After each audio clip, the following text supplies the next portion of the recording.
La Asamblea escuchará The Assembly will hear an address by the Prime Minister of the Islamic Republic of Pakistan, His Excellency Imran Khan.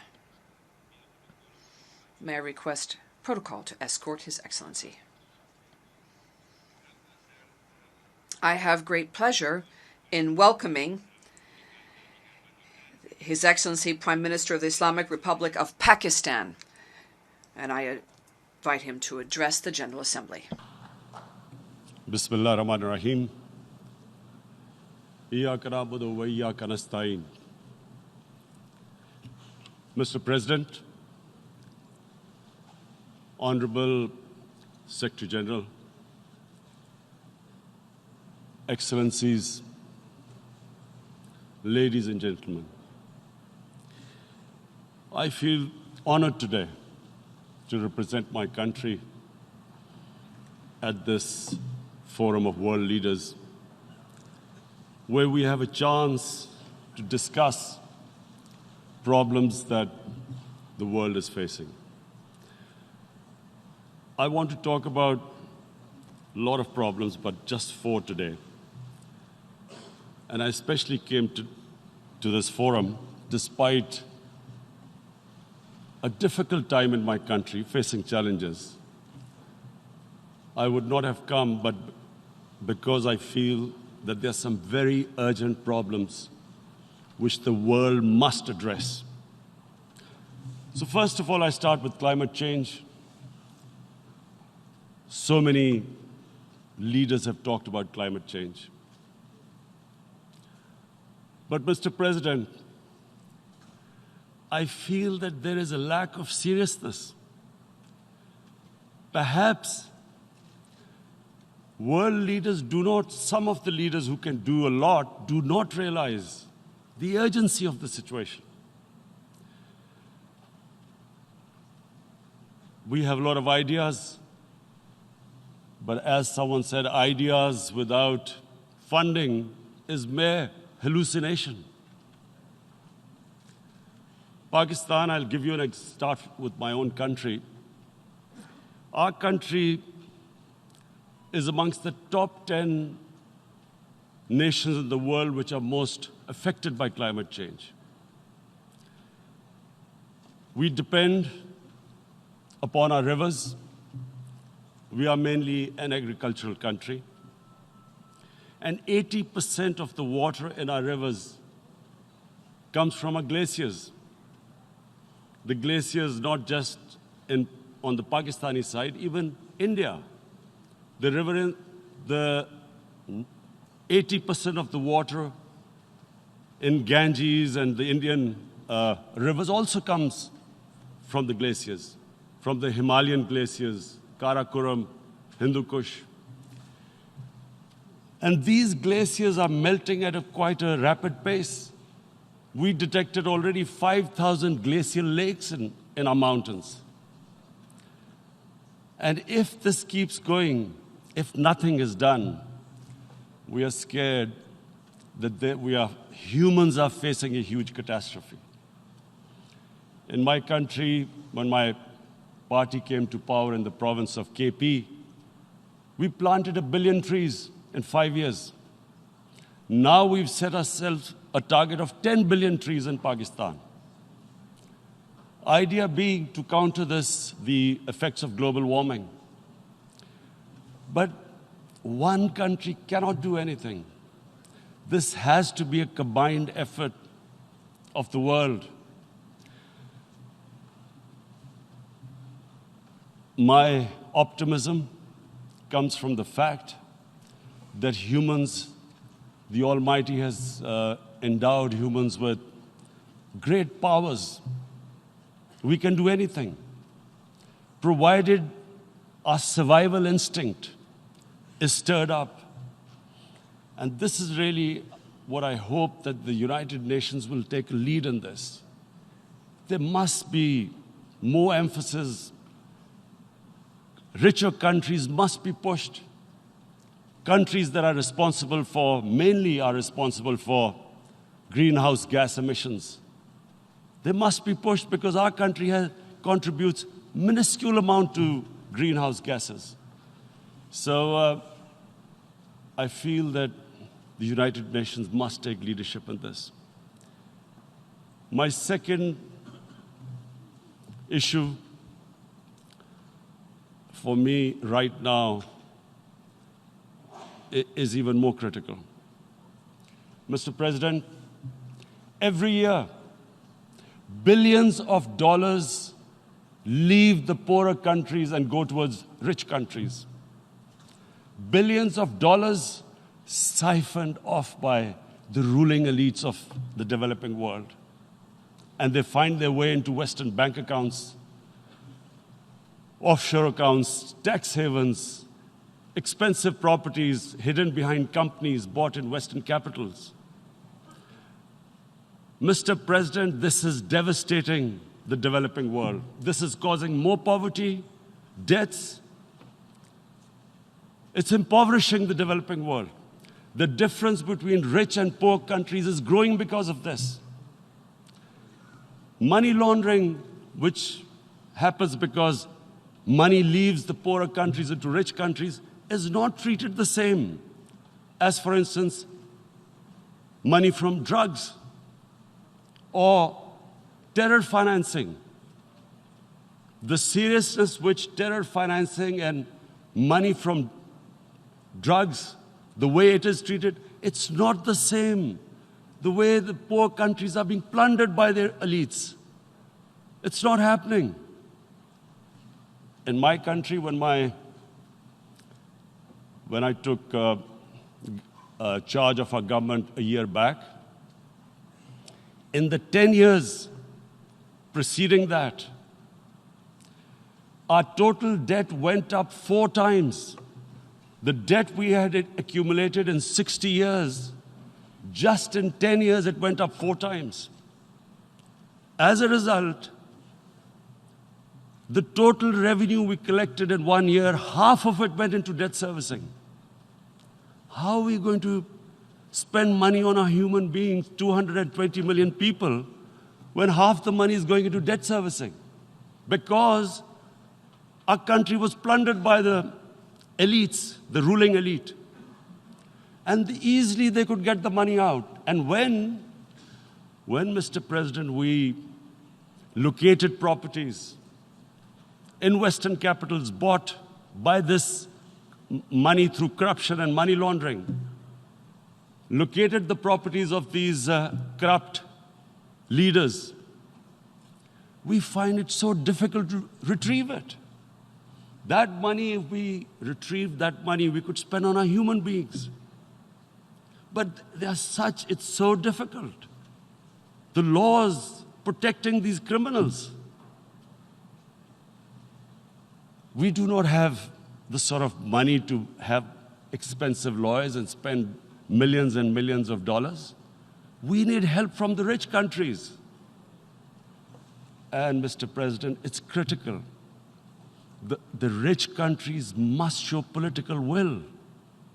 They cannot allow this to happen. How can the poor countries spend money on human development, which the United Nations asks, SDG? How are we going to do it when this money can easily leave our countries? So, unless the rich countries intend to build walls to stop economic refugees coming as we see right now, they must take action. They must take action now.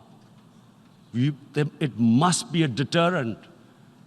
Corrupt ruling elites should not be able to take money out easily and park it into foreign bank accounts and into these properties abroad.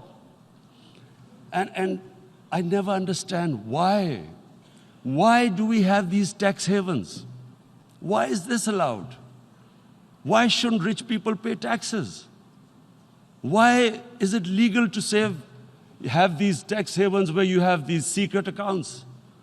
Because, the world is changing. The population of the world is growing. Sooner or later, you're going to have a crisis if the poor get poorer and the rich get richer. There is going to be a crisis sooner or later. So this is my second point. I hope that the United Nations takes a lead in this. It involves the IMF, the World Bank, Asian Development Bank. They must find a way of stopping this plunder of the developing world. My third point is Islamophobia. There are 1.3 billion Muslims in this world. There are millions of Muslims living in other countries, European countries, and the US as minorities. Islamophobia, since 9/11, has grown at a pace where it is alarming. Human communities live together. There should be understanding amongst them. But Islamophobia is creating a division. Muslim women wearing hijab, it's become an issue. It's become an issue in some countries. Hijab is some sort of a weapon. A woman can take off her clothes in countries, but she can't put on more clothes. How is this happening? Because of Islamophobia. And how did this Islamophobia start? After 9/11. And why did it start? Because certain Western leaders equated terrorism with Islam. Islamic terrorism. Radical Islam. What is radical Islam? There is only one Islam. And that is the Islam we follow of Prophet Muhammad sallallahu alaihi wasallam. There is no other Islam. Radical Islam, Islamic terrorism, what message did they send to people in the West? And why is there Islamophobia? How is a person in New York, in the Midwest, in the US, in European capital, how is he going to distinguish between who is a moderate Muslim and who's a radical Muslim? Because terrorism has nothing to do with any religion.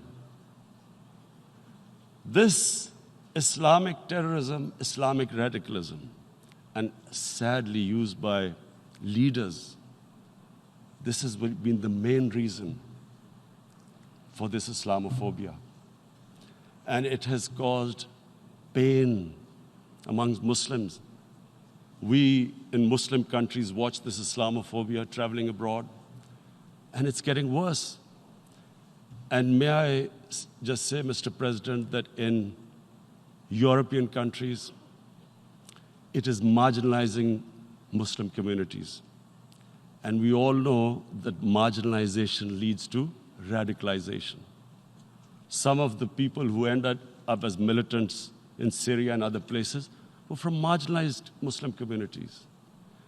And my point here is that we must address this issue. I'm sad to say that we Muslim leaders have not addressed this issue either.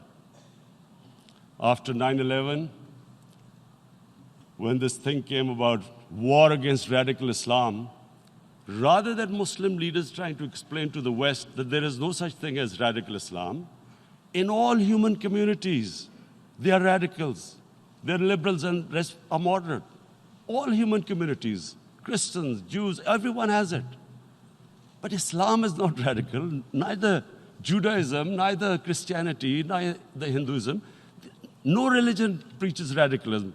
The basis of all religion is compassion and justice, which differentiates us from the animal kingdom. But unfortunately, the Muslim leadership was so scared of being called radical Islam that all of them became moderates.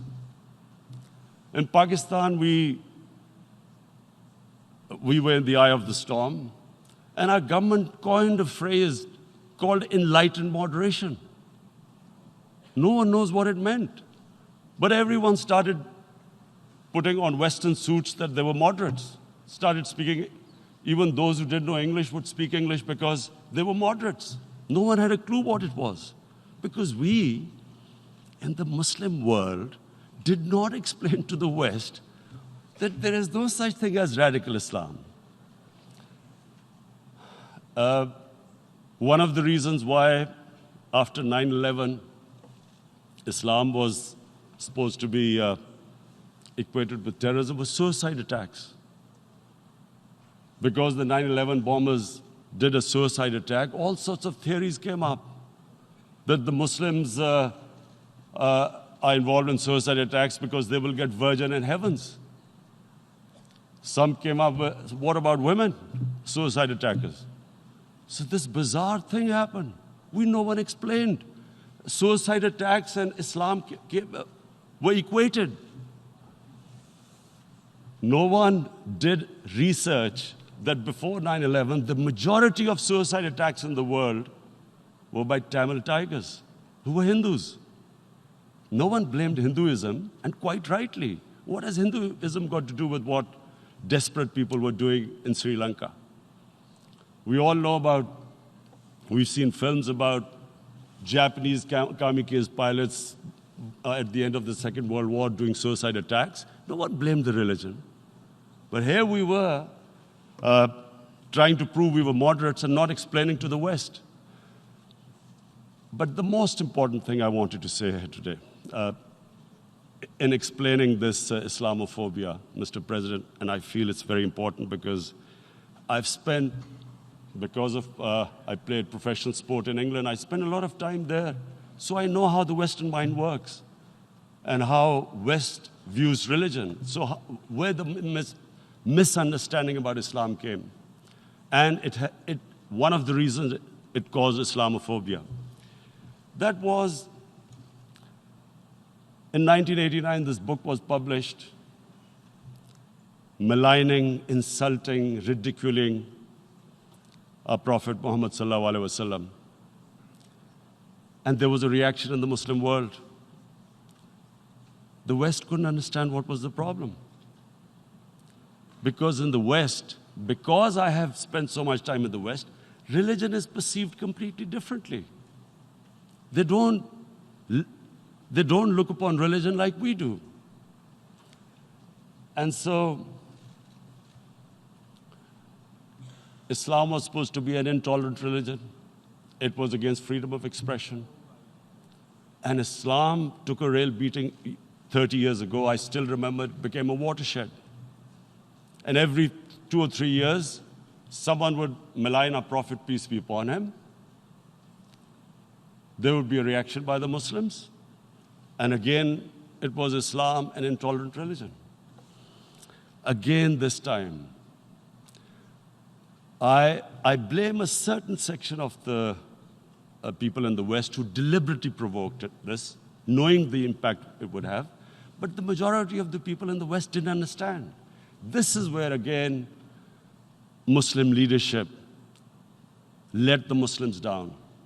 We should have explained to them what our Prophet, peace be upon him, means to us. So in 1 minute, I'll try and explain what he means to us. Our Prophet was the witness to the divine book, the Holy Quran. The Holy Quran is the book of guidance for Muslims, and the Prophet's life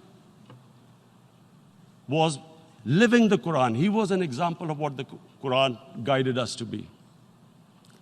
So he is the ideal we all try to get to. The Prophet created the state of Medina, the first state in Islam. That state was the basis of a Muslim civilization which became the predominant civilization for the next 700 years. And what was that state? I hear such strange things about Islam, that it is against women, it's against minorities. The first state of Islam in Medina, it was the first time a welfare state was set up.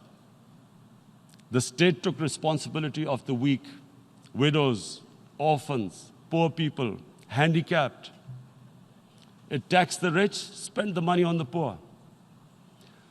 The state announced that all human beings are children of Adam, hence equal, whatever the color of their skin.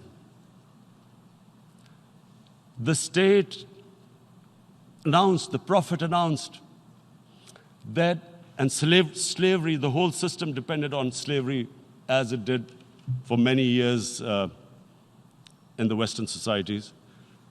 The Prophet said that one of the greatest deeds is to free a slave.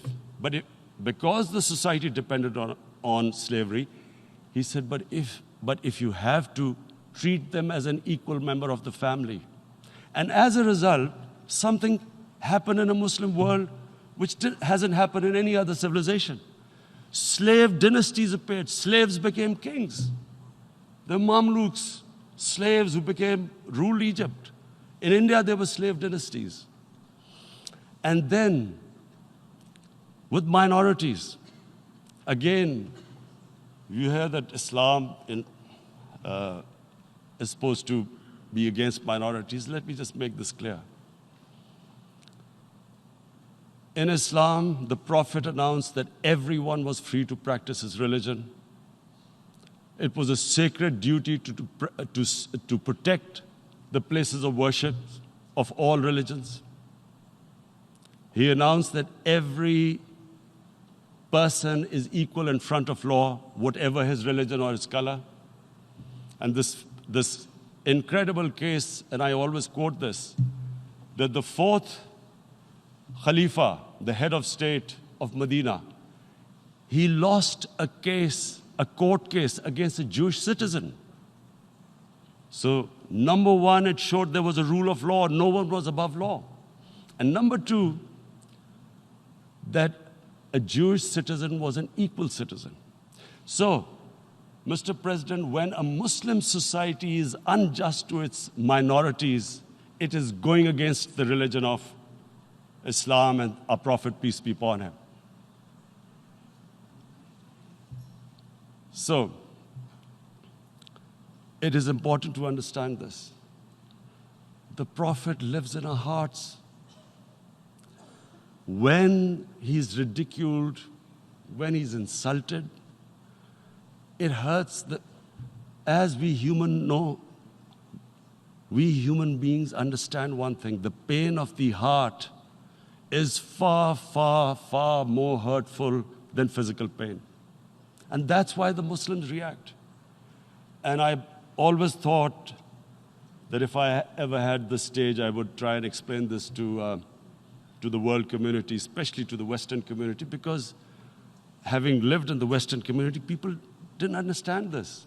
When I first went as a teenager to England, there was a comedy film on Jesus Christ. It's unthinkable in Muslim societies. So we need to explain that, look, in a human community, we must be sensitive to what causes pain to other human beings. We have, in the Western society, and quite rightly, the Holocaust is treated with sensitivity because it gives the Jewish community pain. That's all we ask. That do not use freedom of speech to cause us pain by insulting our Holy Prophet. That's all we want. And now, the number fourth point, Mr. President, and this is the most critical point, is the reason why I especially came here. It is about what is happening in Kashmir.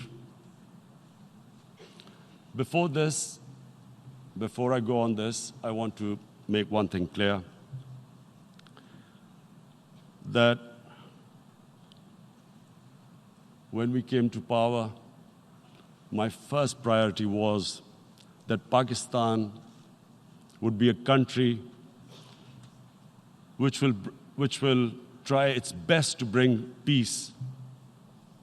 We had been through this war on terror. We joined the United States war on terror after 2001.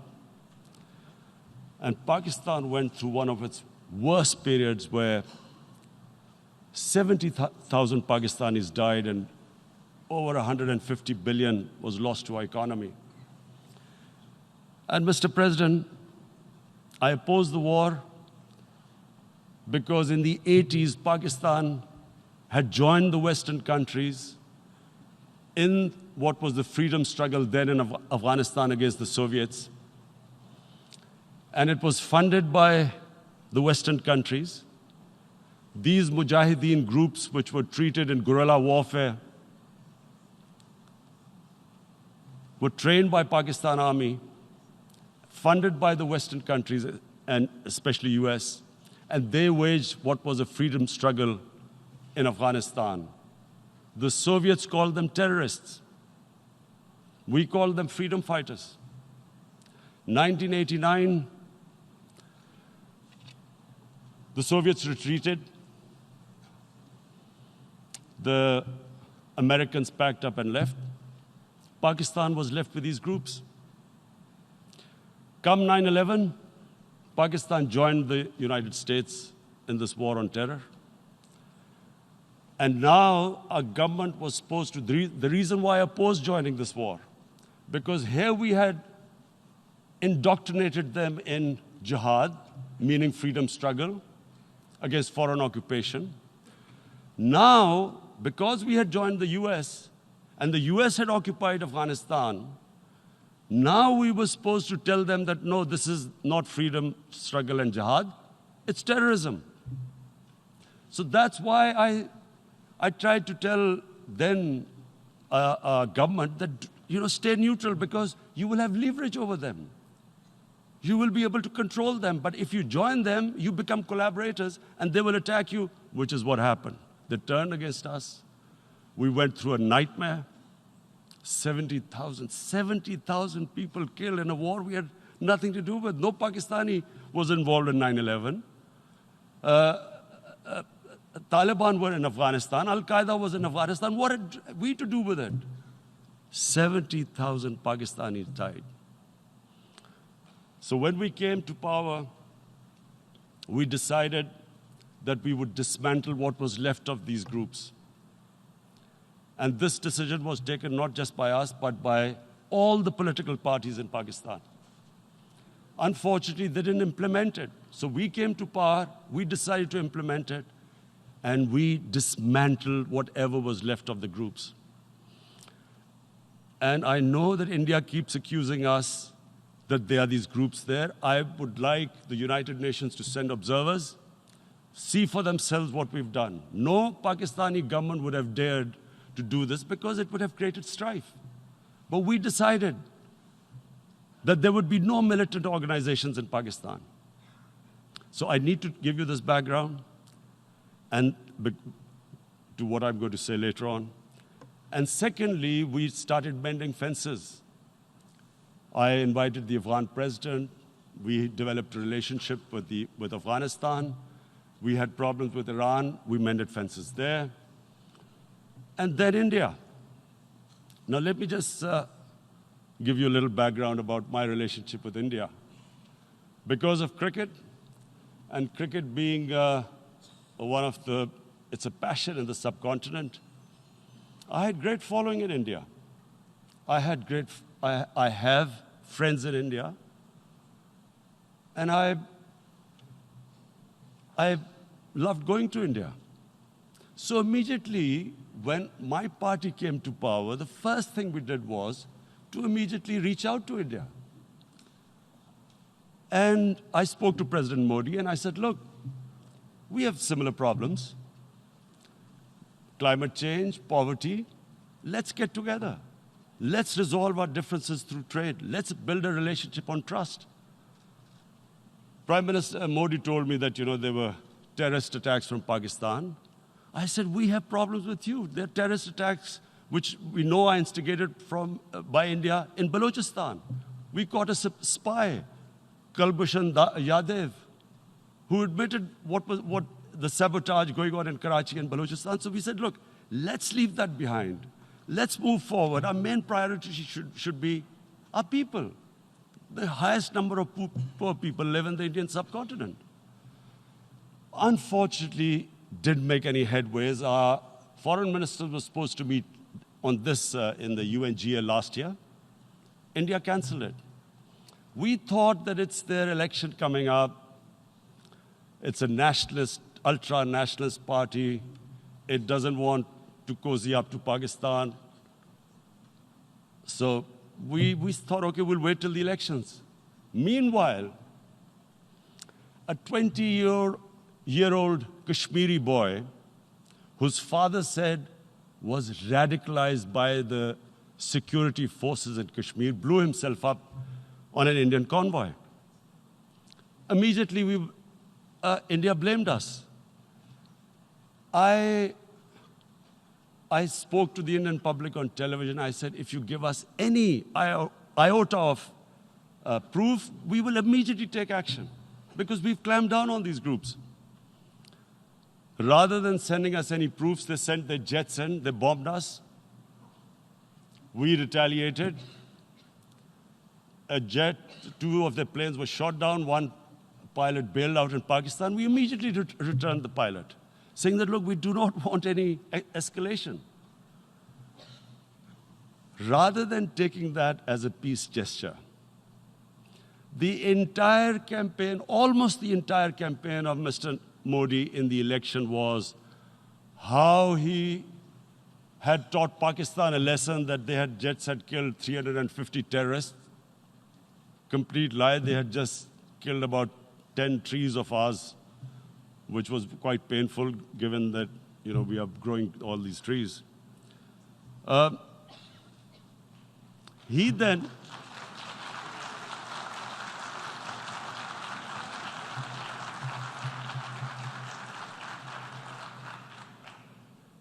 the election campaign, Mr. Modi used words like, this is just a trailer, the movie is about to start. I went into Pakistan and taught them a lesson. This was the election campaign. Okay, so we thought, us politicians make all these statements to win elections. So, okay, after elections, we'll get back to our normal relationship. Well, the moment the elections ended, we approached India, no response, but then we discovered they were trying to push us in the FATF blacklist to bankrupt us. That's when we realized there was an agenda. And that agenda became obvious on the 5th August when India went against 11 United Nations Security Council resolutions, which say that Kashmir is a disputed territory and the people of Kashmir have the right of self-determination. They went against that. They went against Simla Accord, which is about bilateral, sorting out our differences through bilateral means, went against that. They actually went against the Indian Constitution. Illegally, they revoked Article 370, which gave Kashmir the special status. They got an extra 180,000 troops there. Total number of security forces in Kashmir now are 900,000. And they put 8 million people of Kashmir under curfew.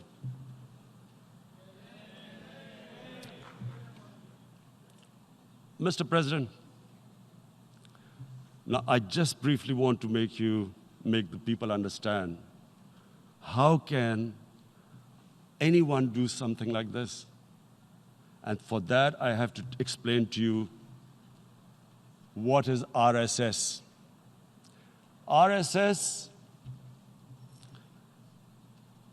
Mr. Narendra Modi is a life member of RSS. RSS was an organization that was inspired by Adolf Hitler and Mussolini, came about in 1925. They believed in racial purity, racial superiority. They also believed they were an Aryan race like the Nazi believed they were an Aryan race. All that I'm saying can be verified.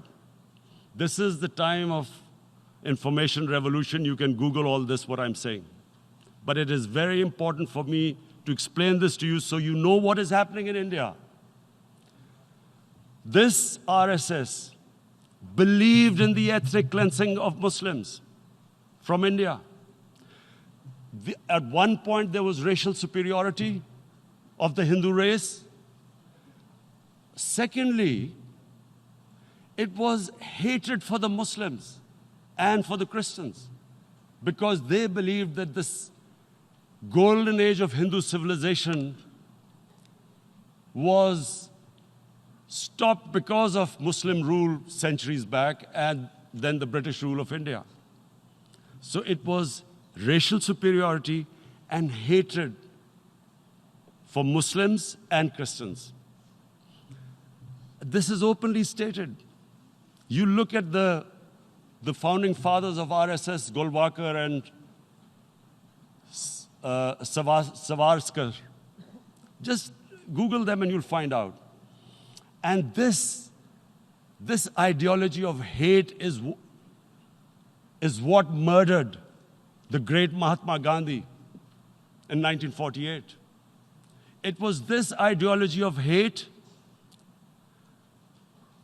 that made Narendra Modi in 2002 do a pogrom against Muslims in Gujarat when he was the chief minister. He allowed 3 days for these RSS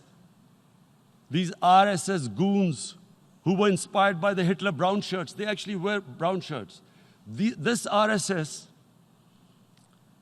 the Congress Home Minister gave a statement that in RSS camps, terrorists are being trained. And these terrorists butchered 2,000 Muslims and 150,000 Muslims were made homeless. Narendra Modi could not travel to the US because of that. And I need to make you understand this background before I explain to you that what sort of a mindset would lay siege to 8 million people with 900,000 troops. Women, children, sick people, locked in as animals. In fact, of what I know of England, if 8 million animals were locked in, the RSPCA would have made a lot of noise about it. These are human beings.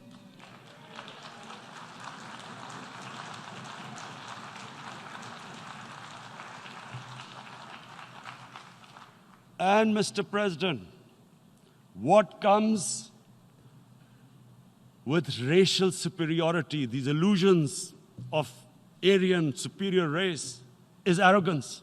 The two go together. And it's arrogance that makes people make mistakes and do stupid things. Cruel things like what Narendra Modi has done. It's sheer arrogance. And it's arrogance that has blinded him from the fact that what is going to happen when the curfew is lifted? Has he thought about it? This hasn't been thought through. What is he going to do when he lifts the curfew? Does he think that people of Kashmir will quietly accept the status quo because India has changed the constitution and taken away the special status? They'll accept that? Mr. President, 100,000 Kashmiris have died in the past 30 years because they were denied the right given by the United Nations, the right for self-determination. 100,000 have died and 11,000 women have been raped. There are 2 United Nations human rights reports on this. The world hasn't done anything because India is a huge market, 1.2 billion people. Sadly, the material prevails over the human. But this has serious consequences. Again, I repeat, that's why I'm here. Look, what is going to happen when the curfew is lifted will be a bloodbath. The people will come out. There are 900,000 troops there. They haven't come to, as Narendra Modi says, he's done this for prosperity of Kashmir. This is supposed to be for the development. These 900,000 troops, what are they going to do when they come out? There'll be a bloodbath. Has he thought it through what happens then? Mr. President, has anyone thought that what happens when there is a bloodbath? What do you think the impact will have on people of Kashmir? What do you think they will think? The way they have been boxed in their houses, treated like worse than animals, no rights. Thousands of all the political leadership has been arrested, taken out of Kashmir. Even those Kashmiri leaders who were pro-India have been taken out. 13,000 boys have been picked up and taken to God knows which destinations. So what do they think? What will the people of Kashmir do when they lift the curfew? They will be out in the streets. And what will these soldiers do? They will shoot them. They've already used pellet guns, blinded young boys. In the last 6 years, the 5 years, the oppression that has gone on in Kashmir. And so, Kashmiris will be further radicalized. Mr. President, there will be another Pulwama. And guess what? India will blame us. They're already blaming us. They're saying all this is happening because of Pakistan. One of their defense ministers said, there are 500 terrorists lined up on the border to go in. Why would Pakistan send 500 terrorists when there are 900,000 troops? What impact are they going to make? What will they do? And don't we know that the moment there is some terrorist attack, all that will happen is there'll be further cruelty and oppression of the people of Kashmir. We will just give the 900,000 troops to further crush the people of Kashmir. And then we'll give the Indian government an excuse that, look, Pakistan is a terrorist state, and this mantra that has gone on, Islamic terrorism. The moment you use this catchword, Islamic terrorism, the whole world turns away. No one talks about human rights. You can do whatever you want, which is what has happened in Kashmir, because they keep using this word, Islamic terrorism. And this is what they're doing right now. What do we benefit from further increasing the cruelty on the people of Kashmir? And why would we want this? But there is no other narrative left for India. As when they lift the curfew, whatever happens, Pakistan will be blamed, and there is always a danger of another Pulwama. They might come and bomb us again, and then another cycle might start. And what does Narendra Modi think? That 180 million Muslims of India are thinking right now. Aren't they watching these Kashmiris stuck inside for 55 days they've been stuck in? Aren't they watching? What do you think? Don't you think that the Muslims will be radicalized in India? And I'm talking about 180 million people. And when they get radicalized, there will be some incident in India somewhere down the line. Again, we will be blamed. And I'm warning you right now, again, we will be blamed. And, Mr. President, what about 1.3 billion Muslims who are watching this? And they know that it is only happening in Kashmir because they're Kashmiri Muslims. This is not happening to Kashmiri Hindus. They know that this is happening because of their religion. So what do you think they will be thinking? What do you think the Jewish community would think if they were, forget 8,000 Jews stuck like this? What do you think Europeans would think?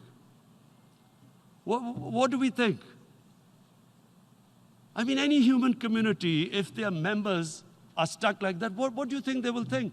Are we a children of a lesser God? Is it not going to cause us pain? And then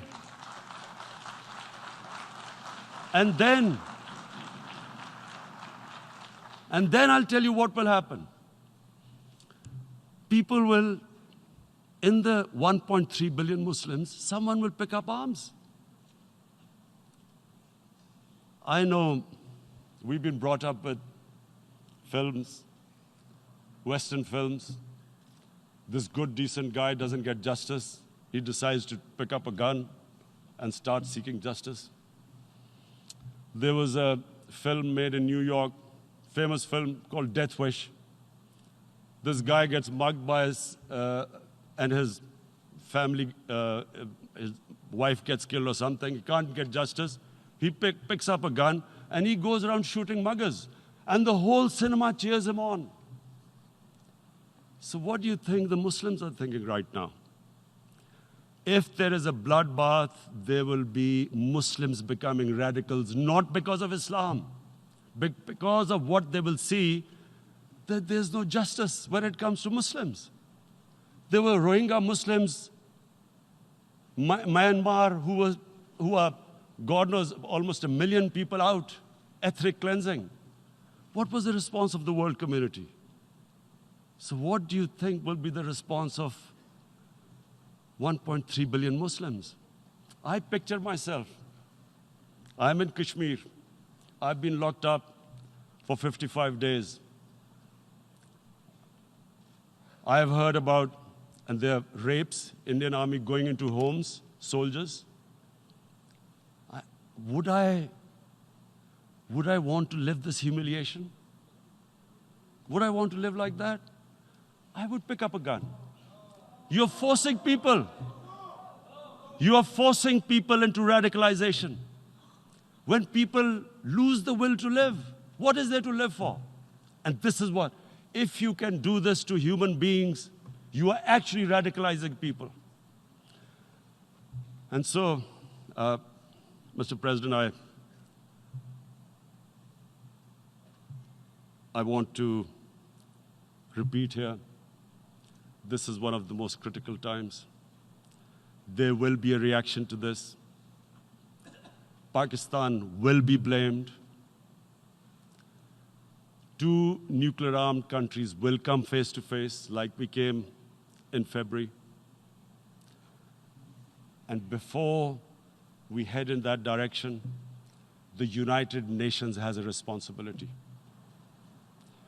This is why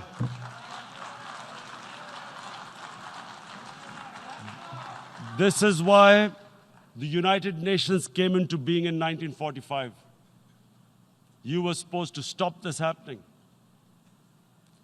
I feel we are back to 1939, Munich. Czechoslovakia has been taken, annexed. What is the world community going to do? Is it going to appease a market of 1.2 billion, or is it going to stand up for justice and humanity?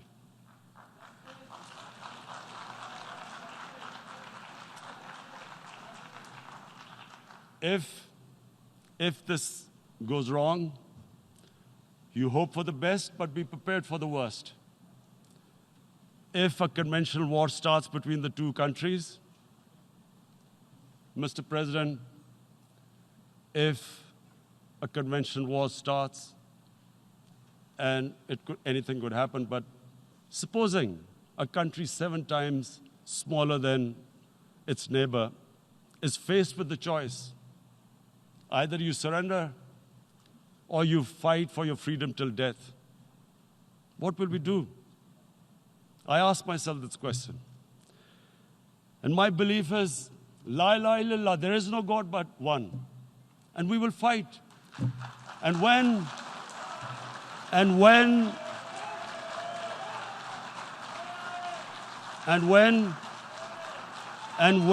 a nuclear-armed country fights to the end, it will have consequences far beyond the borders. It will have consequences for the world, which is why I repeat I'm here.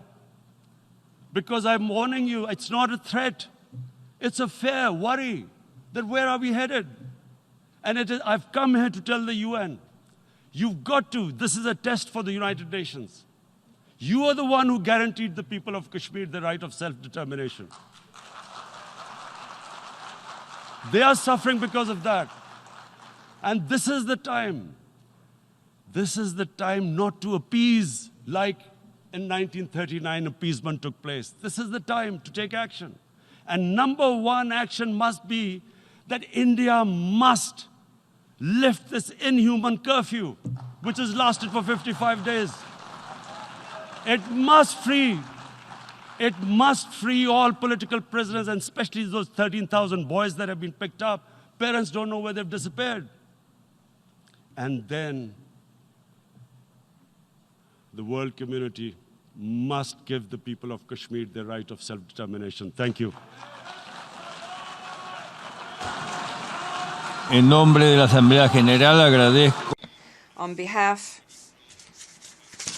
of the General Assembly, I would like to thank His Excellency, the Prime Minister of Pakistan, and I ask protocol to escort His Excellency.